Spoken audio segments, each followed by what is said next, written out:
नमस्कार प्यारे बच्चों। अब आप इस विषय के वीडियोस एक साथ भी देख सकते हैं।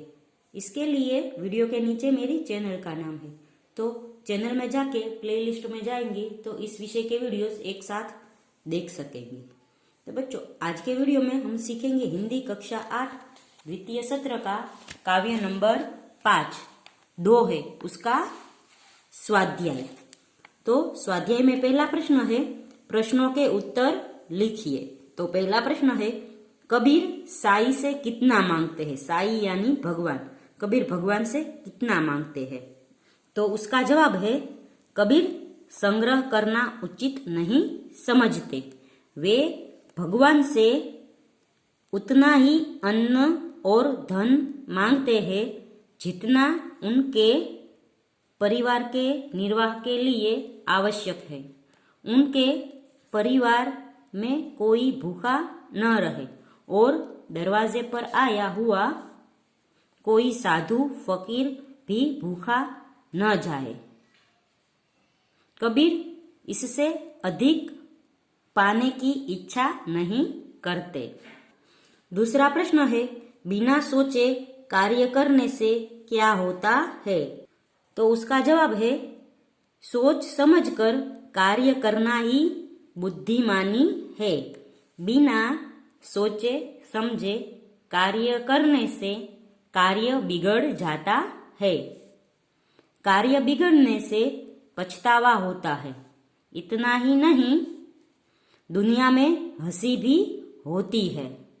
लोग तरह तरह के ताने मारकर मजाक उड़ाते हैं।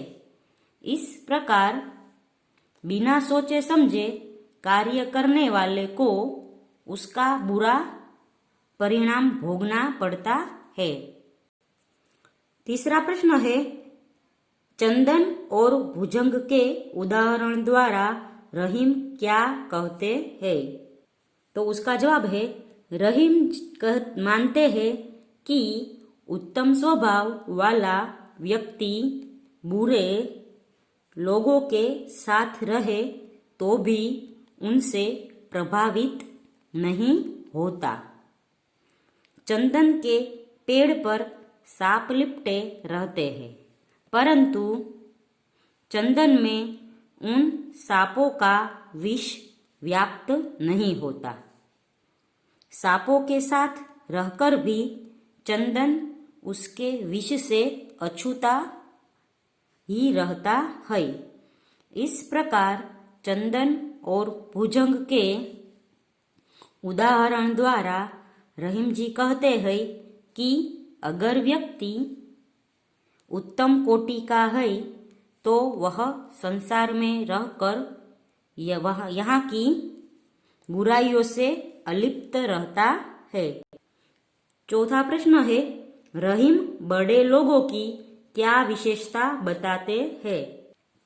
तो उसका जवाब है, रहीम जी कहते हैं कि बड़े लोग कभी अपने मुख से अपनी बड़ाई नहीं करते। वे कभी बड़े बोल नहीं बोलते। बड़ी बड़ी बातें करके बड़प्पन दिखाना उनके स्वभाव में नहीं होता। जैसे हीरा कीमती रत्न होता है लेकिन स्वयं अपनी कीमत नहीं बताता, इस तरह बड़े लोग खुद कभी अपनी प्रशंसा नहीं करते।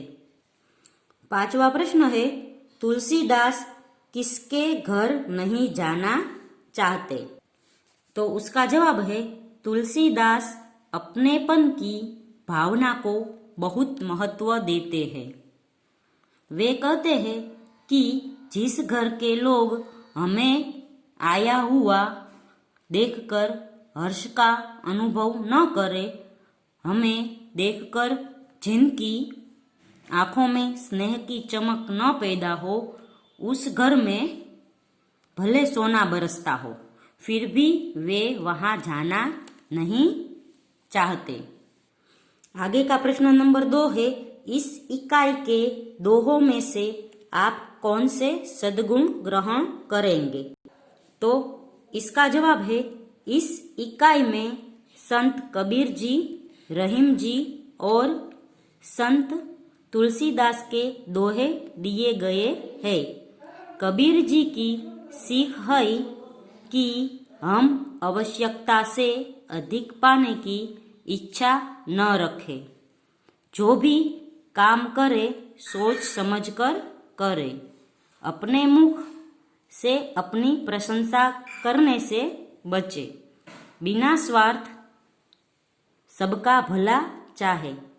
रहीम जी सीख देते हैं कि दूसरों से कुछ भी न मांगे। अपने स्वभाव को हमेशा उत्तम बनाए रखे। तुलसीदास जी प्रेम को धन से अधिक महत्व देते हैं। वे विद्या धन पाने के लिए परिश्रम करना जरूरी समझते हैं। इस प्रकार इस इकाई के दोहे से हम दान प्रियता, संतोष, समानता, संगति, विनम्रता, परिश्रम, प्रेमपूर्ण आतिथ्य आदि सद्गुण सीखते हैं। आगे का प्रश्न है, निम्नलिखित जवाब मिले ऐसी पहेली का निर्माण कीजिए। तो पहला है तोता। तो तोते से पहेली बनानी हो तो बना सकेंगे कि तन है मेरा हरा, मुंह है लाल, पिंजरे में रखकर लो मुझे पाल, सबेरे बोलता हूँ नित्य राम राम, खाता हूँ हरी मिर्च अमरूद आम। फिर दूसरा होगा पतंग। तो पतंग से पहेली बनाएंगे, पंख नहीं है फिर भी मैं उड़ती, बस एक धागे से जमीन से जुड़ती, बातें खूब हवा से करती, कट जाए धागा जमीन पर गिरती। तीसरा है चिड़िया। तो इससे पहेली बनेगी, चींची करके शोर मचाती, सुबह होते ही सबको उठाती, चहक चहक कर गाती गाने, फुदक फुदक कर चुगती दाने। तो बच्चों यहाँ पर स्वाध्याय खत्म होता है। अगले वीडियो में हम पुनरावर्तन 1 सीखेंगे। तब तक के लिए गुड बाय, टेक केयर।